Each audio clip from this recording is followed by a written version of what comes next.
Welcome back to the Retail Initiative podcast. I have a really fun one today. With me is Jincy from Jincy's in Reedville, Georgia, an incredible retailer. And I'm so excited for you to hear from her and some of her story. And she's seen a ton of success both in store and online. And so hopefully you're going to leave this episode with some clear things to focus on that we can take away from her journey and you can apply to your business. Jincy, thank you for being here. Yes. Thank you for having me. Morning, afternoon, whatever time it is. So yeah, I'm excited. People are listening at all times of the day, but we are recording in the morning. And in the afternoon. It's afternoon for me. That's right. Different time zones. Yeah. I forget. Well, gosh, your store is so cool and it has such a fun brand. I would love to know, let's go back before we start talking about now and the things that are working now. When did you start Jincy's? What gave you the idea to start this store? And how did you get it going? Yeah, so a little bit of background on me. So I got my undergrad in middle grades education, and I taught fourth grade math in the public school system for 2 years and literally hated it. Came home every single day crying and told my husband, look, I don't know what I have to do for 30 years, but it's not teaching school.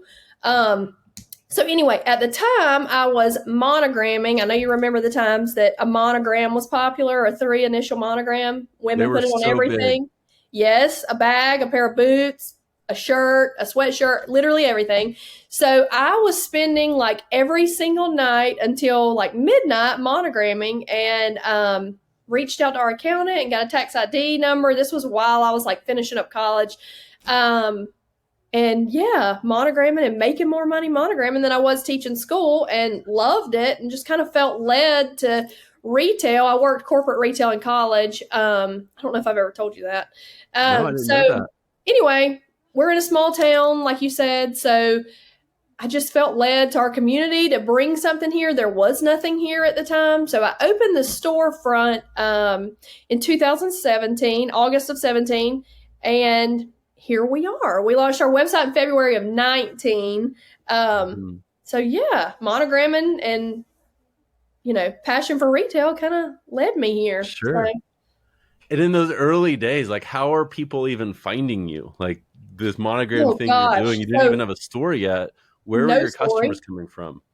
So, those are the days of, what's the word I'm looking for? Remember when Facebook was chronologically in order?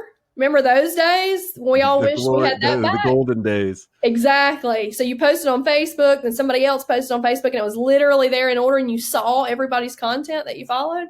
So no, those were literally the days of reaching people organically on Facebook and people actually seeing. So obviously that was in our small town. Social media is free, so, well, not paid, but at the time it was. And so I think honestly through social media, Facebook is probably our biggest platform at the time.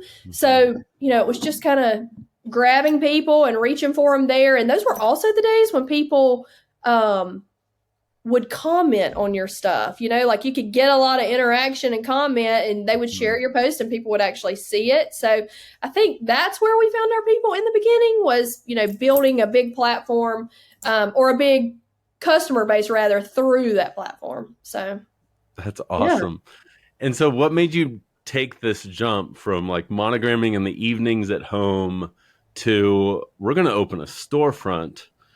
When did you make that jump? Was that scary? What did that feel like? So that was scary, but I tend to be a risk taker. It's just oh yeah, let's do it. Boom. And if it don't work out, we'll figure it out later. So that's just kind of how I do things.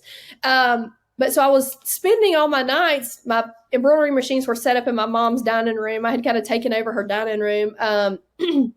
And it was just kind of look, I'm unhappy teaching school. I've got to find something else to do. This is what I'm passionate about. And that's, interacting with people and serving our community through, I guess, retail. And And so it was like, let's open a store, and I didn't know anything about it. So in the beginning days, I think when I opened the store, I felt like I had to like serve everybody. I had to have something in my store for everybody. I felt like I needed a baby onesie to monogram or a purse to monogram, or, then it was like, oh, here's this world of boutique clothing. Let me bring in some boutique clothing. I won't have to do anything to it, and I can just sell it, and then it kind of evolved into that. And over time, my embroidery machines are actually not even here. So for the longest time, they sat in the warehouse here collecting dust. But a friend of mine in like 30, 45 minutes in another town, she has them now. So I don't even have them anymore. So I love that. It's funny. I think in a lot of our business journeys, we start with like almost this identity of like, this is what we are. And I don't know if you're like me, but like, it feels like that's sticky. Like I can never, like, I'm always going to be the embroidery girl, and I'm never going to be anything else. And it's wild how that shifts. Like when I started, I was like the point of sale guy, and I don't think like anyone associates me with that anymore. What'd you say? I said, now you're like all things e-commerce. All things e-commerce. You're the guy. Well, so for the first few years, you really focused on your storefront. That's right. Like, you weren't trying to grow everywhere, which I love. Mm-hmm. A lot of times people listen to me and I think that I think everyone needs to jump to online really, really quickly. But really, a lot of our most successful clients, you included, did not do that. They built something up in the beginning. They built a following. They built a list. Then when they go online, they're able to make such a bigger splash much faster. Yes. Which I love. So in those early days of the store where you weren't focused on growing online, what do you think it was that started to help you really gain traction in the storefront? It's kind of brought you to where you are now. So I am a big believer in two things that people pay for. I think people pay for convenience and they pay for experience. And in my mind, when I opened the storefront, it was like, okay, what can I bring to our town, that people need? People need a place to come get a gift. They need a place to buy something to make them feel good. They need a place to buy a dress, to wear to the baby shower on Saturday or whatever it is they have going on. And so with that being said, being big on those two things, I think that before we had a website, that's where all of our focus was customer service. And a ton of our focus still is customer service. I'm a firm believer in old school customer service. But it was hugging necks and high-fiving and fist bumps and, hey, how are yous? And, making all of our customers, or making every customer rather, feel like somebody, Mm-hmm. And so, like you said, we weren't focused on, building an Instagram following and building a Facebook following and, oh, how many comments did we get? And did you post that reel? And did you do this? And have you pushed out that new launch? It was just, serving customers in our storefront. So, Yep. I love that. I think sometimes we look for, and this applies to online too, we look for like the ninja stuff. Yes. We're like, give me the ninja things that are going to grow. Like, give me this specialized event that's just going to make my sales better. Yep. And it's like, old school customer service has not gone away. No. People still love that. And if you aren't doing that, you probably aren't even going to know. People just aren't going to come back. Yeah. And when you do that, you make your brand sticky. And so that's an amazing thing to build your business on. And so you did that for a while. Like that was your focus, which I love that you focused. At what point were you like, all right, I think we're ready to do this online thing? What made you do that in the beginning? So I don't really know what nudged us to like, oh, okay, it's time to, have a website. Like I said, we opened the storefront, or I did, in August of 2017. And also, our storefront started out really super small. I was renting 600 square feet, which included a storage room and a bathroom. So not even 600 square feet of floor space. It was literally like working in a shoebox. I'll have to dig up some old pictures for you. And we launched the website in February of 19. And from there, later that year in October of 19, I ended up buying, the opportunity presented itself, and I ended up buying the entire building that we're in, which expanded our storefront bigger and then gave us some warehouse and storage and workspace too.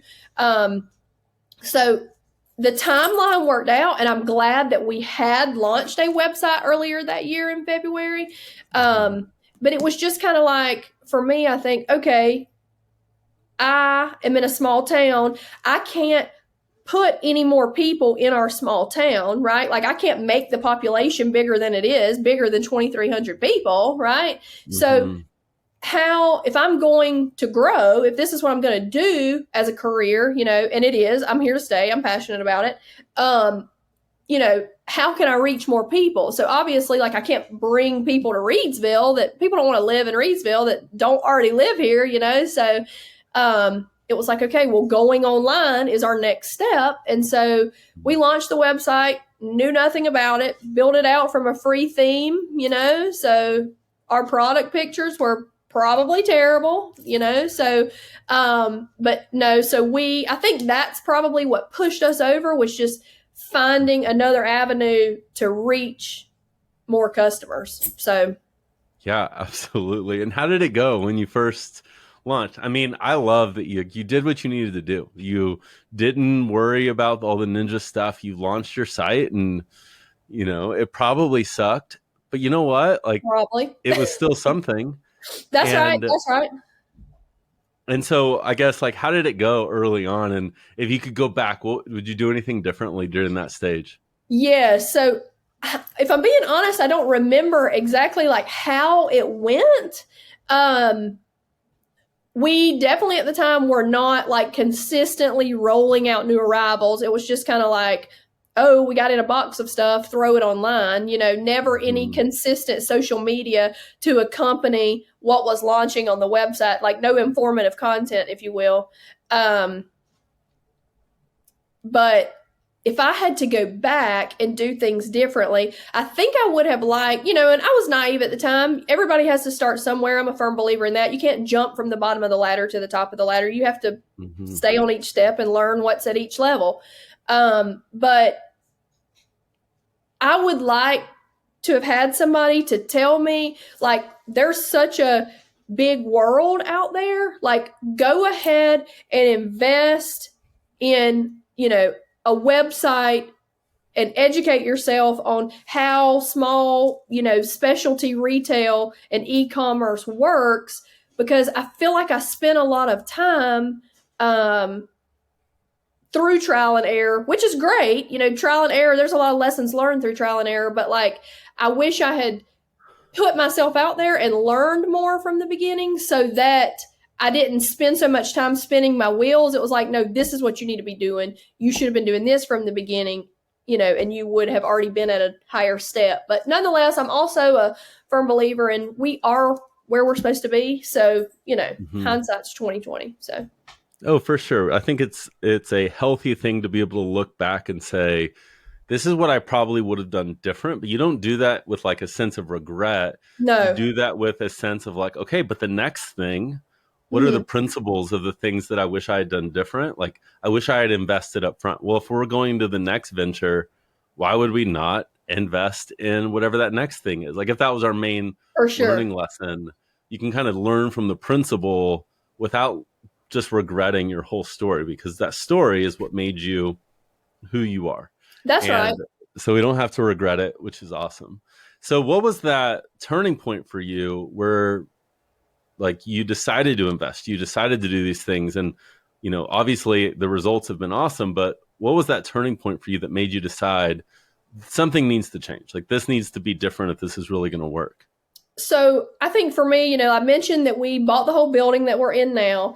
And with that obviously meant more floor space in the storefront, more hands in the warehouse, more employees, handling inventory. It went from the days of like me and my cousin Melissa, who serves as my CFO here at the store. We went from like, the two of us doing things to more people doing things. So when it was like, okay, we're gaining traction, it's time to implement, a better suited website, which is filtering abilities and like theme capabilities and things that put on the website. And so shout out to you. So I actually reached out initially. That's when you were Streamline Retail, and I had reached out to you. And I don't know if I've ever told you this either, but I reached out to you thinking that your company was like all things like branding and design.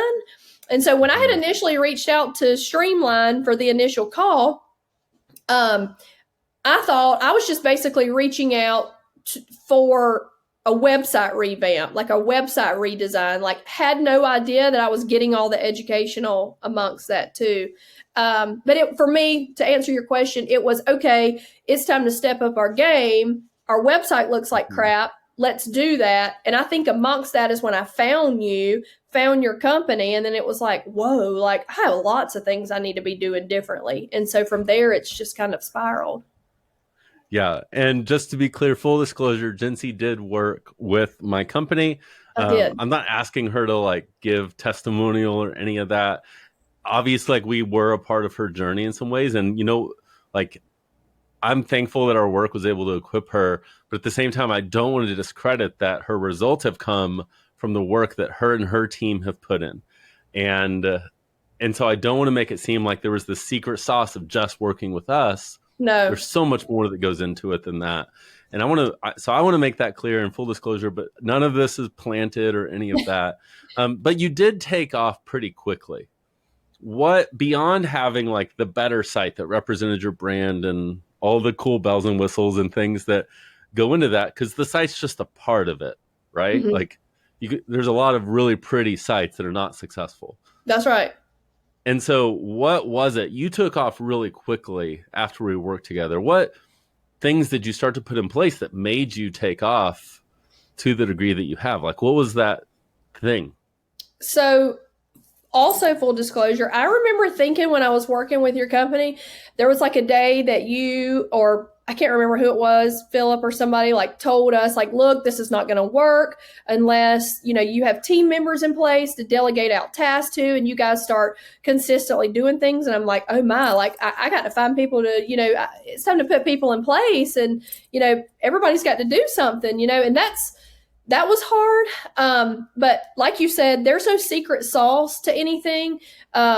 And while working with your company was incredible and you guys put, our website in place and all that, like Josh said, there is no secret sauce. It is consistently showing up, doing all the things and doing all the things well. I wish that I could tell everybody like, this is what you have to do, but it's not. It's a lot of late nights. It's a lot of social media content planning. It is, for lack of better words, doing your hair and makeup when I don't want to take product pictures, right? Like it's all the things. It is a combination of all the things. It's having team members in place to do things. It is just a full circle, lots of things, no secret sauce. So consistently and constantly. So if there was anything, like I wish I could just take that and just bottle it up. Because if that was like the theme behind just about everything that I teach and everything I hope that retailers get, whether through our services or through Manifest or even from friends of mine in the retail community, it's this like, it just takes showing up consistently. It does. And that doesn't have to translate to like burnout or like running yourself dry. It comes from like focusing on the basics. And if there's anything that I see that you do so well, it's like, you're not really doing all this super ninja stuff. You're doing the basics, and you're doing the basics really, really well. Your social game is on point. Your emails are great.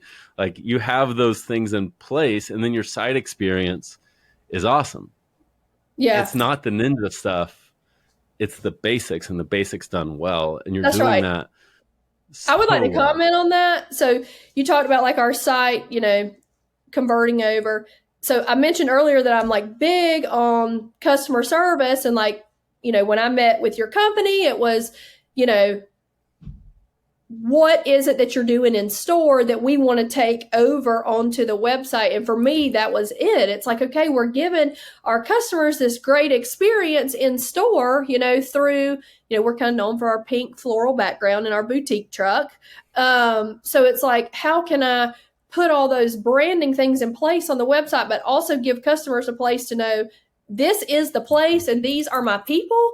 And like I said, that all happens through lots of different things. That's me personally being vulnerable on my personal social media and the store social media. Like, the owner of this company is actually a real person. And, that's what customers want. They crave that. And that's that experience that I say that I feel like, customers want. And you get that through, like you mentioned, social media and, social proof on the website and things like that. So absolutely. Yeah, it really is taking that like in-store experience and what you do well and doing the same thing online, like not trying to build something different, but really say like, what does our brand do for our customer? We do this, we do this, we do this. Well, let's make that come to life no matter where people engage us. That's it. I do want to get to this year because 2023, I think has just been a weird year in retail. Agreed. Yeah. Not bad, but weird. Yes.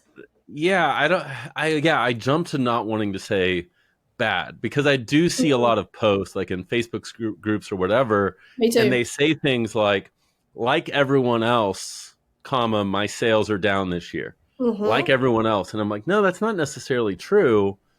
There are people that are doing well. But what I can say is this year has been challenging in a different way.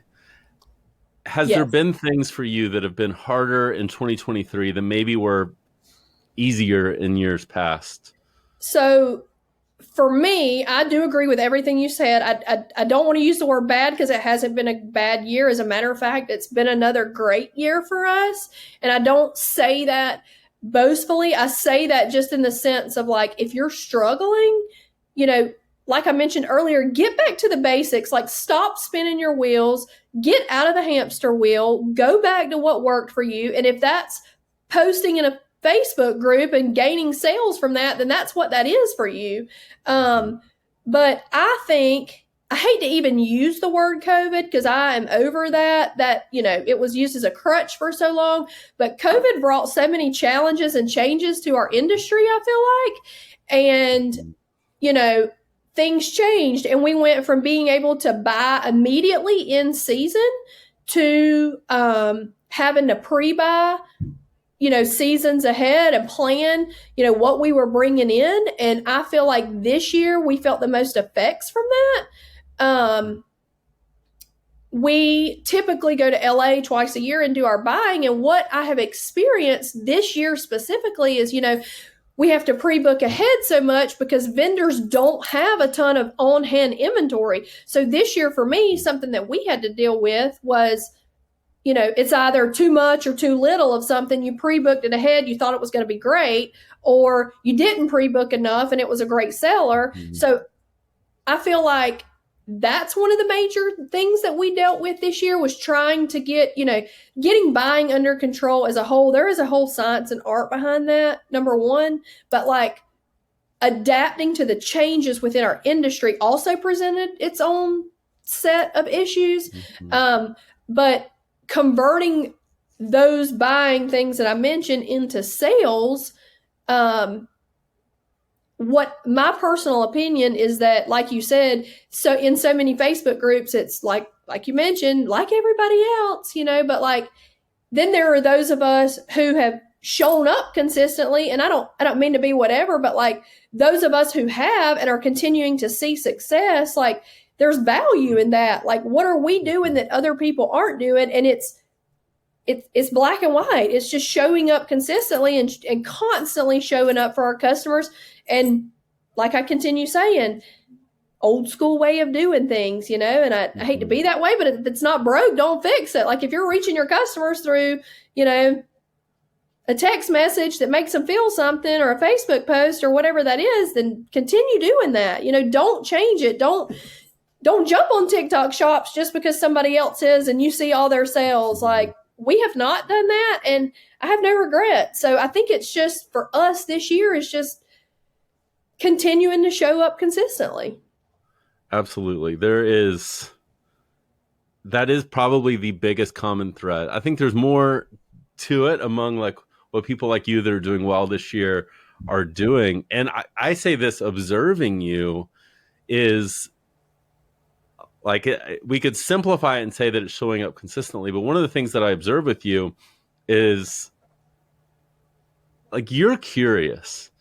You're a naturally curious person. And so if something doesn't work and it doesn't work twice in a row, you're not doing it time number 3. No. And I think that is the other side of consistency is people are like, okay, I need to post online. And then they just create all these check boxes for multiple posts a day. And they're like, check, check, check, check, check. And it's like, well, at certain points, we got to go back and look. Yes, I checked the boxes, but was it resonating with my person, with my people? Mm-hmm. And if it wasn't, we need to shift. We need to try a new way to resonate. But once it is sticking, then it's like, okay, we have a formula that works for my customer. Let's stick to that formula and not reinvent it. And like you said, like, gosh, I remember when Threads came out and the amount of retailers like, should I be going on Threads? I'm like, is your customer on Threads? I still don't know what that is. So there's that. Neither does anyone else. I don't know anyone that uses Threads on a regular basis. No. It's like some text capability on Instagram or something, right? Like, that's Twitter. all I know. It's Twitter. Oh, excuse me, Twitter. There you go. Instagram. So, there you go. Yeah.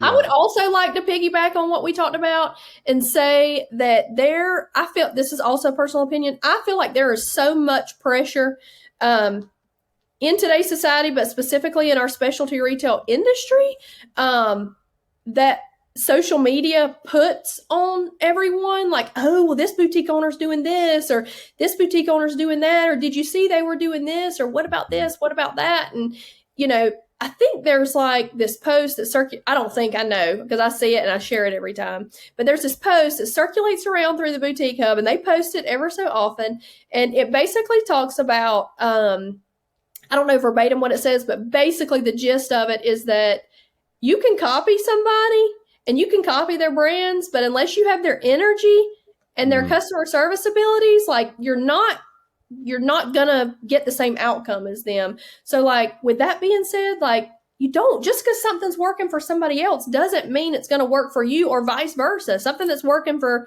you is not going to work for me, you know? So absolutely. I will ask a big, like, elephant in the room, I feel like. For sure. And I'd love to ask, because there is a tension there to me of, on one hand, like, we see what everyone else is doing and we can look at it with jealousy or we want to imitate it. But there's another degree where it's a little healthy because we're seeing what else is going on in the industry and we can learn.